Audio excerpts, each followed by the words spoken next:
বিয়ের আসরে জয়গোপাল ধনী আদৃতের মুখে, ফুলকি পরিবারের সদস্যরা কোশাম্বীর পাশে। মালা বদলের সময় বউয়ের উপর থেকে চোখ সরল না উচ্ছেবাবুর। পরিণতি পেল আদৃত কোশাম্বীর ভালোবাসা। কটাক্ষ ট্রোলিং পেরিয়ে ছাদনতলায় পূর্ণতা পেল আরও এক মিষ্টি প্রেমের গল্প। মিঠাই সিরিয়ালের সেটে শুরু প্রেম কাহিনীর শুভ পরিণয় হলো বৈশাখের বৃষ্টি ভরা রাতে। অনস্ক্রিন দিদিয়ার গলায় এদিন মালা পরালেন আদৃত, রাঙালেন কোশাম্বীর স্মৃতি। নবদম্পতির বিয়ের একাধিক মুহূর্ত ভাইরাল সোশ্যাল মিডিয়ায়। টুকটুকে লাল বেনারসিতে সেজে কোণে বউ কোশাম্বী, সঙ্গে গা ভর্তি সোনার গয়না। কোনো রকম চমক নয়, একদম সাবেকি বাঙালি কনের সাজে ধরা দিলেন কোশাম্বী।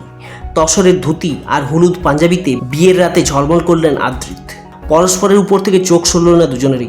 মালা বদলের সেই রোমান্টিক মুহূর্ত দেখে আবেগে ভাসছেন এই জুটির ভক্তরা।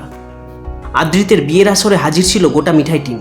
যদিও দেখা মেলেনি মিঠাই সৌমিত্রিষার, তবে পৌঁছে গিয়েছিলেন দাদাই ঠাম্মি থেকে উচ্ছেবাবুর বাবা মা দাদা বৌদিরা। মোদক পরিবারের সদস্যদের নিয়ে এদিনও জয়গোপাল ধ্বনি শোনা গেল আদৃতের মুখে। নিজের দুই অনস্ক্রিন সন্তানের সঙ্গেও জমিয়ে পোজ দিলেন উচ্ছেবাবু। এই বিশেষ দিনে কোশাম্বীর পাশে থাকলো ফুলকি পরিবার। সোনালি কাজ করা অফ হোয়াইট শিফন শাড়িতে এদিন ঝলমল করলেন ফুলকি, অর্থাৎ দিব্যানী মণ্ডল। দেখা মিলেছে রোহিতেরও। আদৃত কোশাম্বীর বিয়ে ঘিরে গত কয়েকদিন ধরেই চর্চা থামছে না। বুধবার গোলাপি শাড়িতে আইবুড়ো ভাত খান কোশাম্বী। বিয়ের সকালে লাল পাড় গরদের শাড়িতে দেখা মিলেছিল মিসেস রয়ের। বরবেশে আদৃতকে দেখেও মুগ্ধ ফ্যানেরা। বিয়ের রাতে বৌমাকে আগলে দেখা মিলল আদৃতের মায়ের। জামাই বরণ করে নিলেন কোশাম্বীর মা। দুই শাশুড়ির সাজও চোখ টানল। প্রেম নিয়ে প্রকাশ্যে এখনও সেভাবে কেউ মুখ খুলেনি, তবে প্রয়োজনে বরাবরকে সাপোর্ট করেছেন। 2022 সালের শুরু থেকেই আদৃত কোশাম্বীর প্রেমচর্চার ডানা মেলেছিল।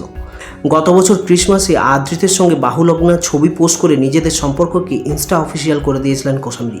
মাস কয়েকের মধ্যেই সেরে ফেললেন শুভ কাজ। আদৃত ছোট পর্দা থেকে জনপ্রিয়তা পেলেও শুরুটা হয়েছিল নূরজাহান সিনেমা দিয়ে। ফের একবার ভাগ্য অন্বেষণে বড় পর্দায় ফিরছেন নায়ক। SVF-এর প্রযোজনায় আসছে সেই ছবি, নাম পাগল প্রেমী। শুটিং আগেই শেষ, যদিও সিনেমা মুক্তি নিয়ে এখনও কোনো অফিসিয়াল অ্যানাউন্সমেন্ট আসেনি।